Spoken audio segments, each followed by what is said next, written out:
Boa noite, graça e paz. Bom Deus é conosco, sempre. Amém?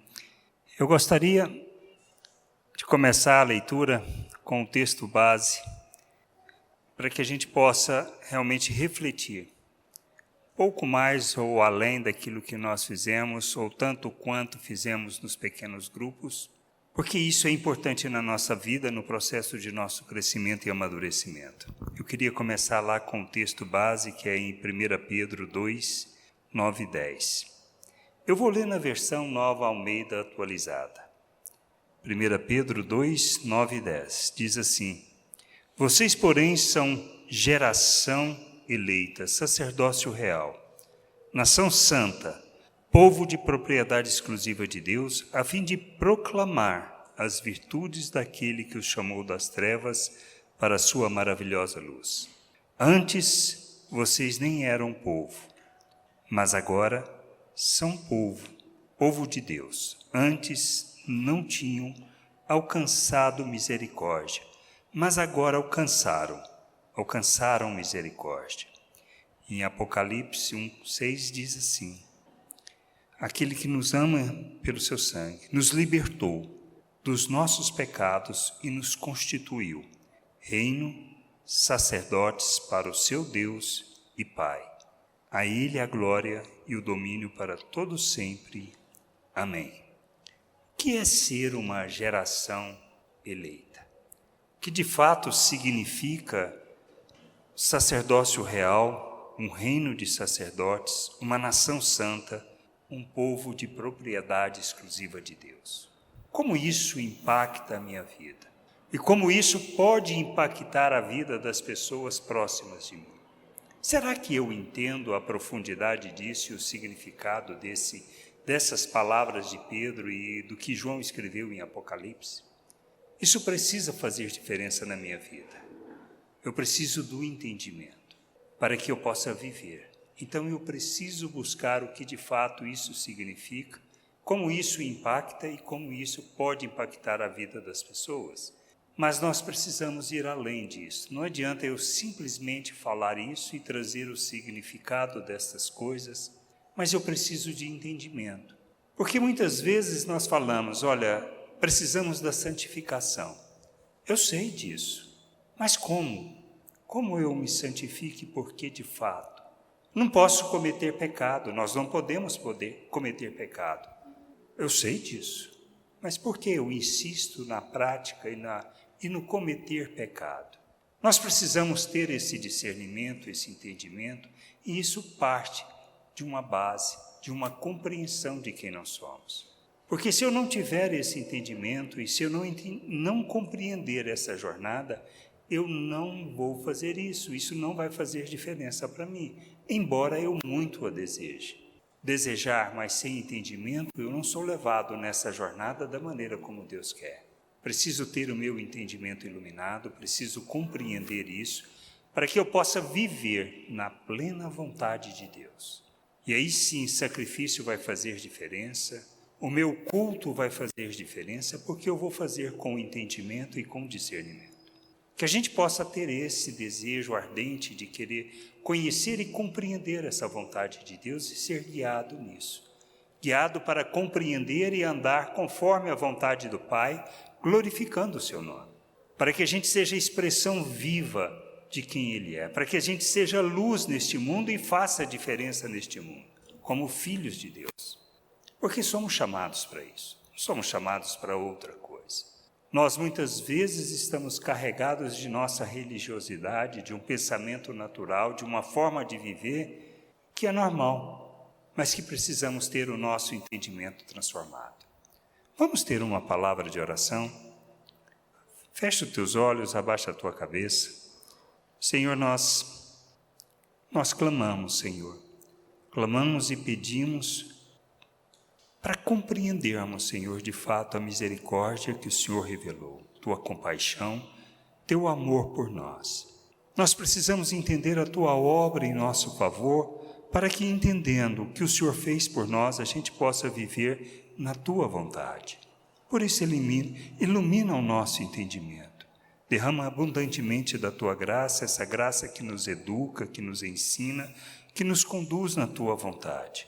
Não porque merecemos, não porque fizemos algo bom ou porque possamos vir a fazer algo bom, mas dependemos inteiramente dessa graça, desse amor, dessa misericórdia que nós não merecemos, mas que o Senhor se moveu em nosso favor, em nossa direção, para que a gente possa viver na vontade de Deus. E assim a gente, como Pedro escreveu aos irmãos, a gente entenda o que de fato nós somos diante dos teus olhos, para que a gente desempenhe o nosso papel como sacerdotes, que a gente expresse realmente como nação santa quem somos, o teu povo, o povo de sua propriedade. Mas mais, Senhor, do que isso, que a gente revele as tuas virtudes na maneira como nós vivemos e andamos neste mundo. Que a gente entenda que nós somos o teu povo, que alcançamos a tua misericórdia, não porque merecemos, mas por causa dessa graça maravilhosa, do teu amor tão grande por nós, que se moveu em nosso favor. Por isso pedimos, ilumina o nosso entendimento e guia-nos na tua vontade. Nós oramos e te agradecemos em nome de Jesus. Amém.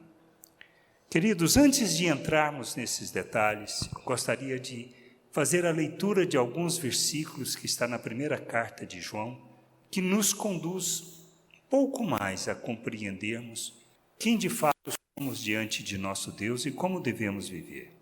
Diz lá em 1 João, no capítulo 3, versículo 2, diz assim: Amados, agora somos filhos de Deus, mas ainda não se manifestou o que haveremos de ser. Sabemos que quando Ele se manifestar, seremos semelhantes a Ele, porque haveremos de vê-lo como Ele é. Somos filhos de Deus, e isso precisa fazer diferença nas nossas vidas. Nós precisamos entender que isso não é merecimento nosso, não é porque alcançamos, é porque Ele fez em nosso favor, moveu em nosso favor, para que nós pudéssemos ser filhos de nosso Deus. Não somos servos, não somos escravos, mas filhos, chamados para participar da sua glória. A coisa que a gente precisa entender, que Pedro fala sobre isso e que João também fala, nós temos a divina semente, lá em 1 João 3, 9 e 10. Todo aquele que é nascido de Deus não vive na prática do pecado, porque nele permanece a semente divina, e não pode viver pecando porque é nascido de Deus. Nisto são manifestos os filhos de Deus e os filhos do diabo. Todo aquele que não pratica a justiça não procede de Deus, e o mesmo vale para aquele que não ama seu irmão. Nós temos a divina semente. O que significa ter a divina semente? Nós temos da mesma natureza de Deus. Pedro escreve na sua segunda carta dizendo que nós somos coparticipantes da natureza divina. Somos filhos, temos da natureza divina, temos da divina semente. E como filhos, e tendo isso que recebemos, nós não podemos viver pecando, porque somos nascidos de Deus. Se eu entendo quem eu sou e eu compreendo aonde eu estou, e que eu tenho isso e que eu recebi isso, não é merecimento. Mesmo neste vaso, que a gente sabe que nós cometemos pecados, que nós erramos, que nós somos extremamente imaturos e que não entendemos a vontade de Deus. Essa é a obra que Ele fez. É isso que Ele fez em nosso favor, para que eu, entendendo isso, possa fazer a jornada segundo a sua vontade. Lá em 1 João 4, 17 e 18, fala que assim como o Senhor é, nós somos neste mundo. Diz assim: nisto o amor é aperfeiçoado em nós, para que no dia do juízo mantenhamos confiança, pois assim como Ele é, também nós somos neste mundo. No amor não existe medo. Pelo contrário, o perfeito amor lança fora o medo. Porque o medo envolve castigo e quem teme não é aperfeiçoado no amor. Eu entendo isso. Eu entendo que o nosso processo, a nossa jornada é um processo de aperfeiçoamento, aonde Deus nos chama para viver isso, para viver a plenitude do seu amor, conscientes disso, que como o Senhor é, nós somos neste mundo. Mas mais do que isso, eu tenho medo do castigo, daquilo que pode estar me esperando no juízo final. Eu tenho medo da punição de Deus. Se eu tenho, é porque eu ainda não entendi nem o amor de Deus e nem a obra de Deus em minha vida. Porque quem ama de fato e compreende o amor de Deus, sabe e entende que não somos merecedores. Que nós merecemos e somos dignos do castigo porque nós estávamos perdidos, sem Deus, separados, mortos. Mas Ele se moveu em nosso favor, nos resgatou, nos tirou das trevas, nos transportou para o seu reino, por causa do que Cristo fez. Eu creio nisso? Creio. Sou filho, feito à imagem de Cristo. Sou como Ele, não melhor, não pior, não inferior. Essa é a obra que Ele fez. 1 Coríntios fala sobre isso. Nós lemos sobre isso, que nós fomos feitos à imagem de Cristo. Eu entendo isso.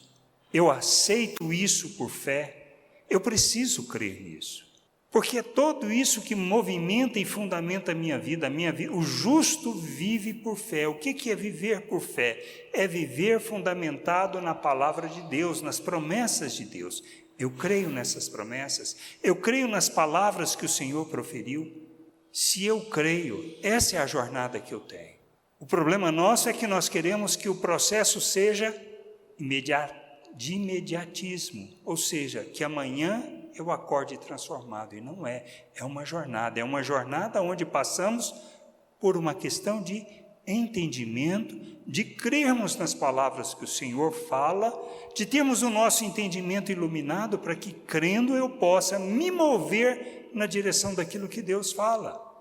É isso que deve fundamentar a minha vida. Não se trata de ter medo, se trata de crer no amor que Deus revelou. Mas eu crendo neste amor, eu tenho que mover nessa direção de saber que eu fui feito à imagem de Cristo. Não porque mereço, mas porque Deus nos amou. Porque Deus se moveu em nosso favor para que nós, como filhos, pudéssemos ser feitos à imagem de Cristo, pudéssemos receber da sua natureza, pudéssemos ser capacitados para vivermos e andarmos neste mundo como seu filho.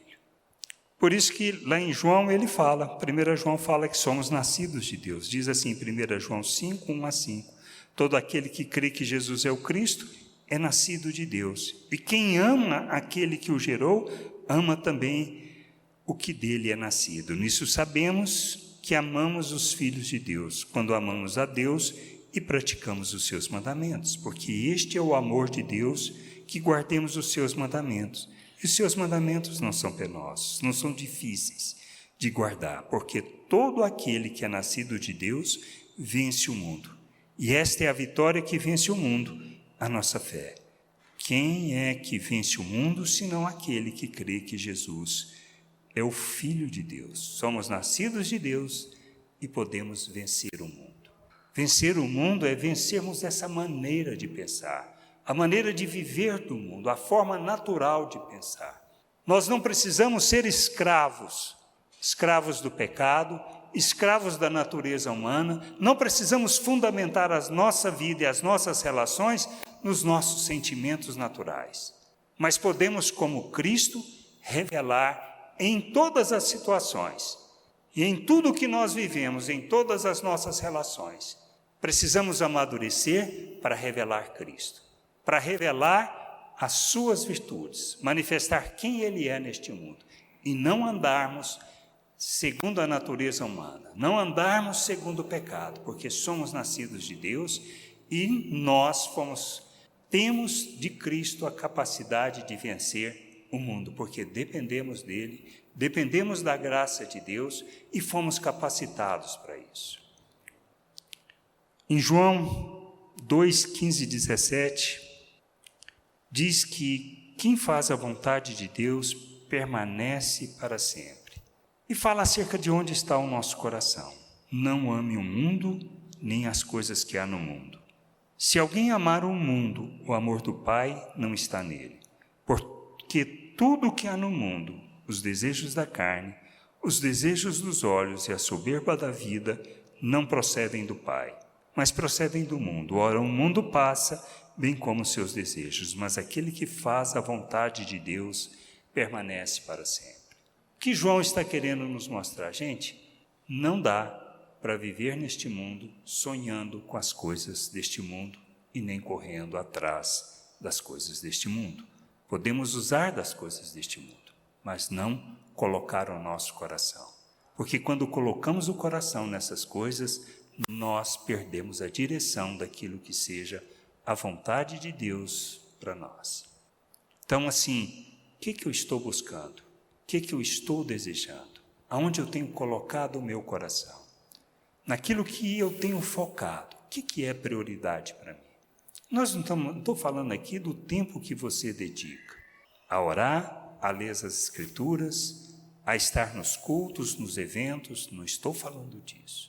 Eu estou falando da maneira como você vive, da maneira como eu vivo, da maneira como eu me relaciono com as pessoas.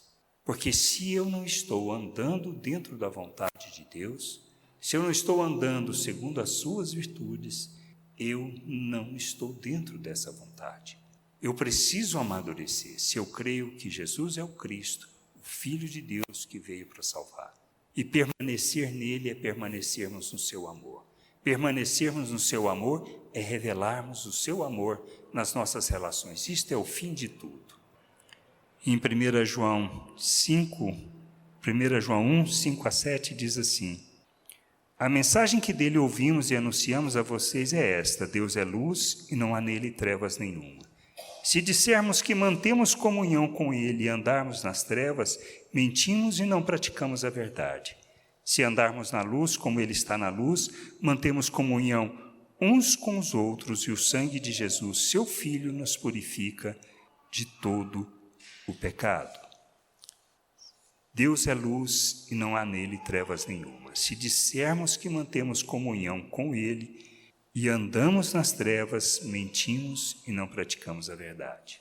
Ou seja, se eu digo que eu estou em Deus, que eu conheço a Deus, mas se eu continuo a viver segundo a maneira de pensar do mundo, cheio de egoísmo, cheio de ganância, cheio de hipocrisia, vivendo fora daquilo que seja a expressão das virtudes de Deus, eu preciso parar e me voltar na direção daquilo que seja buscar e compreender a vontade do Pai. Em 1 João 2, 3 a 6, diz assim: e nisso sabemos que temos conhecido, se guardamos os seus mandamentos. Aquele que diz eu o conheço, mas não guarda os seus mandamentos, é mentiroso e a verdade não está nele.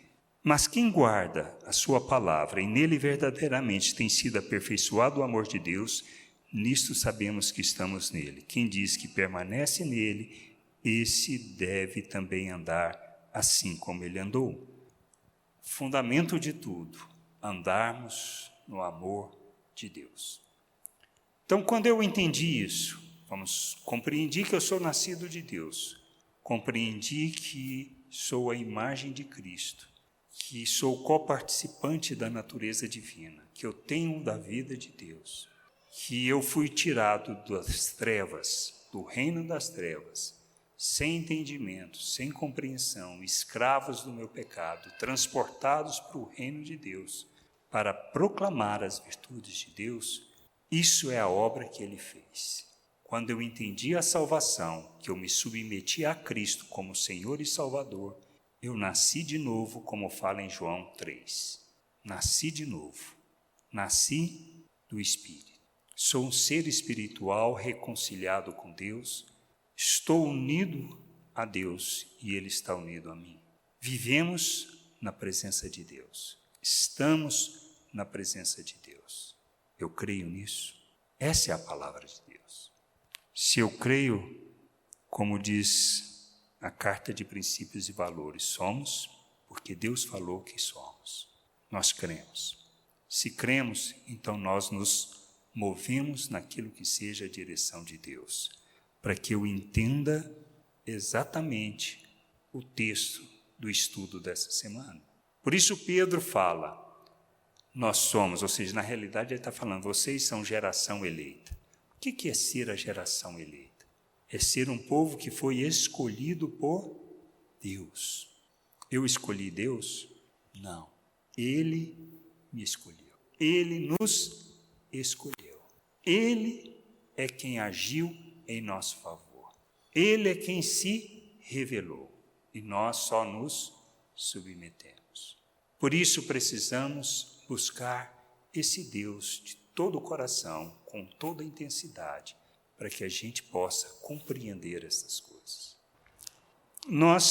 Diz lá, Efésios 4, 5, Efésios 1, 4 e 5, antes da fundação do mundo, Deus nos escolheu nele, para sermos santos e irrepreensíveis diante dele em amor. Nos predestinou para ele, para sermos adotados como seus filhos, por meio de Jesus Cristo, segundo o propósito da sua vontade.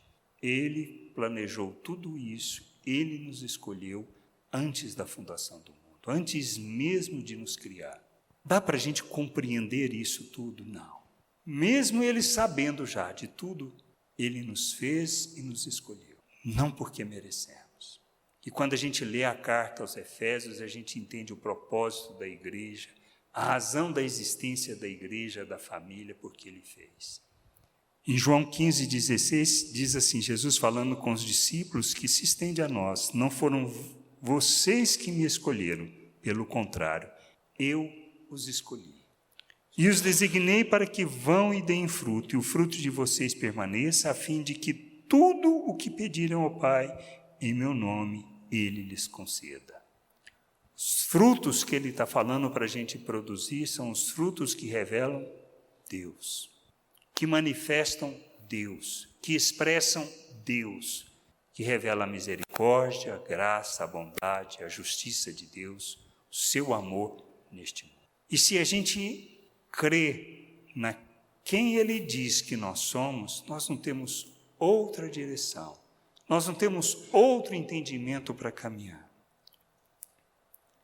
Quando Ele diz que nós somos nação santa, um povo separado por Deus, lá em 1 Coríntios 5, 9 a 13, diz assim, na outra carta já escrevi a vocês que não se associassem com os impuros. Refiro-me com isso não propriamente aos impuros deste mundo, aos avarentos, ladrões e idólatras, pois, neste caso, vocês teriam que sair do mundo. Mas agora escrevo a vocês que não se associem com alguém que, dizendo-se irmão, for devasso, avarento, idólatra, maldizente, bêbado ou ladrão, nem mesmo comam com alguém assim. Pois com que direito haveria eu de julgar os de fora? Mas será que vocês não devem julgar os de dentro? Os de fora, esse Deus julgará. Expulsem o malfeitor do meio de vocês. Ser nação santa é ser um povo separado. Ser separado não quer dizer ser isolado do mundo.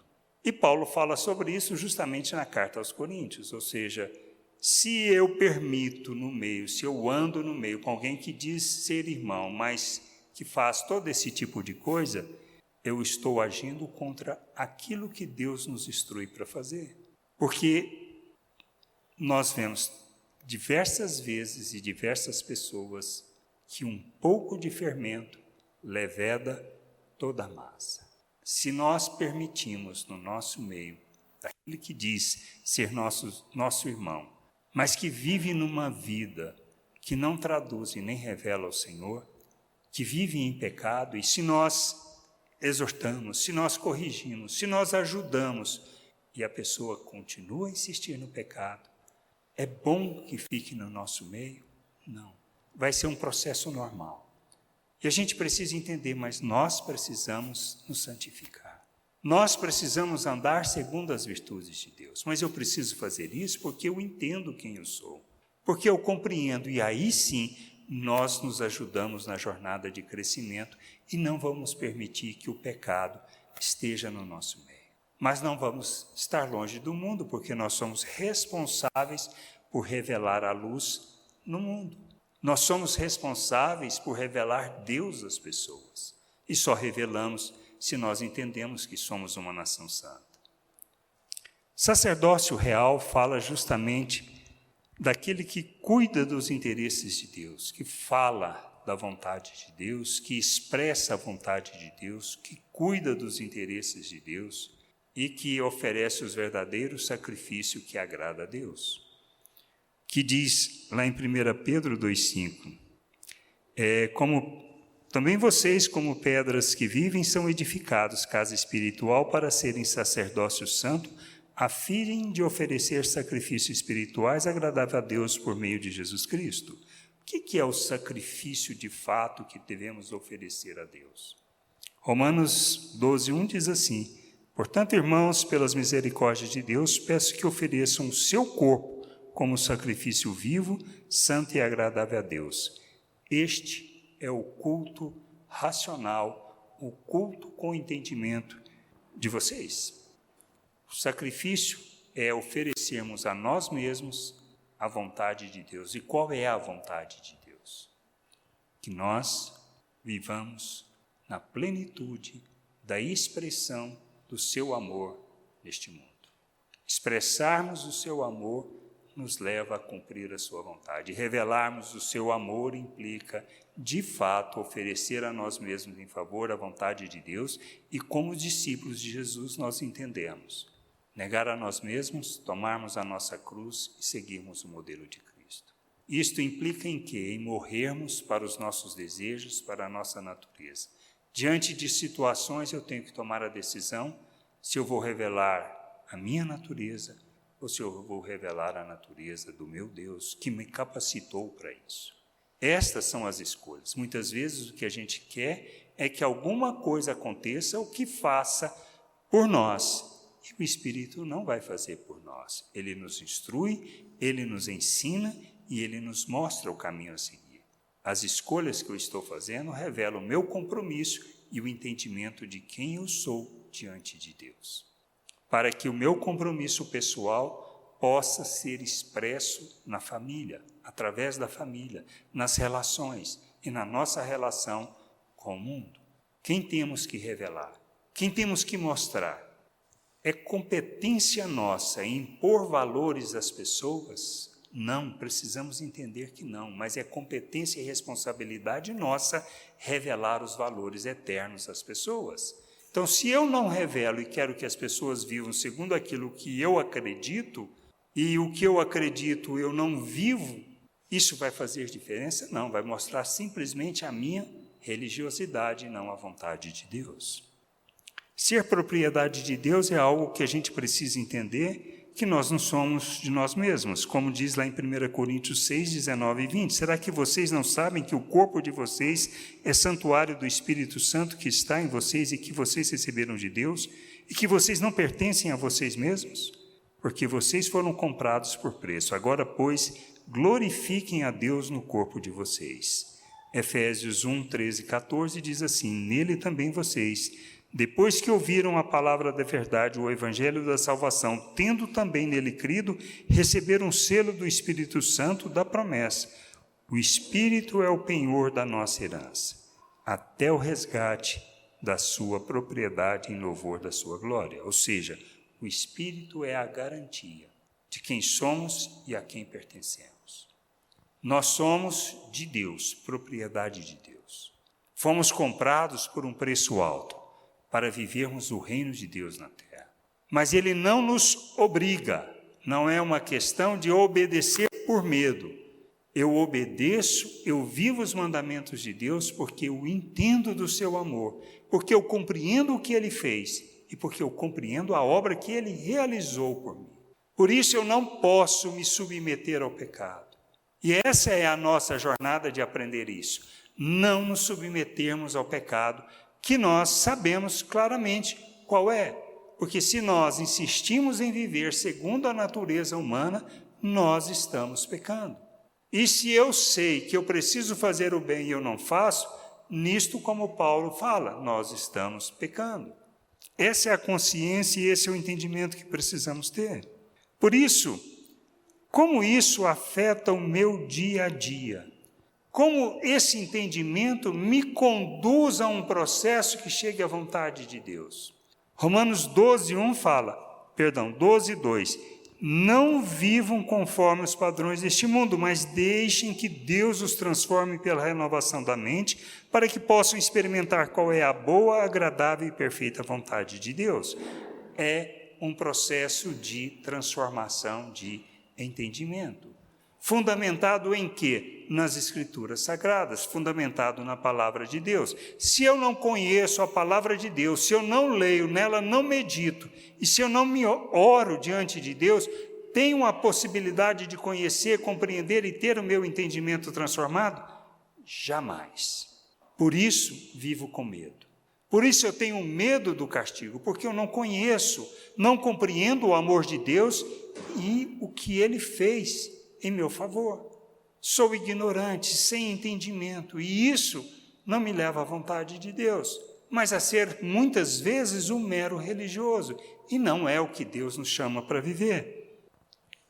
Colossenses fala sobre isso, diz assim, Colossenses 3:12-13, como eleitos de Deus, santos e amados, revistam-se de profunda compaixão, de bondade, de humildade, de mansidão, de paciência. Suportem, ou seja, ajudem-se uns aos outros e perdoem-se mutuamente, caso alguém tenha motivo de queixa contra outra pessoa. Assim como o Senhor perdoou vocês, perdoem também uns aos outros. Então, se isso pesa sobre a minha vida, eu preciso rever o meu entendimento, eu preciso conhecer e compreender, porque se não sou capaz de perdoar, não entendi o amor de Deus e nem o perdão recebido. Romanos 12:17-20 diz assim, não paguem a ninguém mal por mal, procurem fazer o bem diante de todos. Se possível, no que depender de vocês, vivam em paz com todas as pessoas. Meus amados, não façam justiça com a própria mão, mas deem lugar à ira de Deus, pois está escrito, a mim pertence a vingança, eu é que retribuirei, diz o Senhor. Façam o contrário. Se o teu inimigo tiver fome, dá-lhe de comer, se tiver sede, dá-lhe de beber, porque fazendo isso você amontoará brasas vivas sobre a cabeça dele. Quando nós agimos dessa maneira, o que nós estamos revelando? A gente confunde o amor de Deus com sentimento. O amor de Deus não é sentimento. O amor de Deus é eu fazer pelo outro, mesmo ele não merecendo, aquilo que eu sei que eu preciso fazer, independente dele merecer ou não. Eu me movo na direção dele porque ele precisa. Assim como ele usa o caso do teu inimigo. Está com fome, dá de comer. Está com sede, dá de beber. É isso que a gente precisa entender. Isso é expressarmos o amor de Deus. Em Romanos 13:8-10 diz assim, olha, não fiquem devendo nada a ninguém, exceto o amor de uns para com os outros, pois quem ama o próximo cumpre a lei. Pois esse mandamento, não cometa adultério, não mate, não furte, não cobice, e qualquer outro mandamento que houver, todos se resumem nessa palavra, ame o seu próximo como você ama a si mesmo. O amor não pratica o mal contra o próximo. Portanto, o cumprimento da lei é o amor. A banda pode subir. Se nós entendermos isso, se nós compreendermos essas coisas, nós vamos entender o que significa ser um reino de sacerdotes, ser a geração eleita, ser um povo de propriedade exclusiva de Deus, que nós fomos tirados das trevas, transportados para o reino de Deus para revelar o reino de Deus na terra. Jesus disse claramente, o reino de Deus não vem em visível aparência. Ele está em vós, ele está no meio de vós. Somos responsáveis, como oramos no Pai Nosso, responsáveis por fazer a vontade de Deus conhecida na terra. Fazer o reino de Deus visível na terra. Fazer o Pai visível na terra. Nós fomos enviados como o Senhor Jesus Cristo foi enviado, para revelarmos o seu reino. Sermos um reino de sacerdote é entendermos que somos responsáveis por cuidar, por sermos embaixadores, por revelarmos, por ensinarmos, por manifestarmos o reino de Deus na terra. Cuidarmos do reino de Deus na terra, como família, como povo, revelando o amor de Deus. E revelar o amor de Deus é agirmos em favor do outro, mesmo que ele não mereça. Porque nós não merecendo, não sendo dignos do amor de Deus, ele se moveu em nosso favor e é nossa responsabilidade fazer o mesmo por cada uma daquelas pessoas que ainda não conhecem a Deus. Só assim, quando nós agirmos como Deus, como seus imitadores, que eles vão conhecer a Deus. Isso é ser um reino de sacerdotes. Isso é entendermos que é o nosso papel no mundo.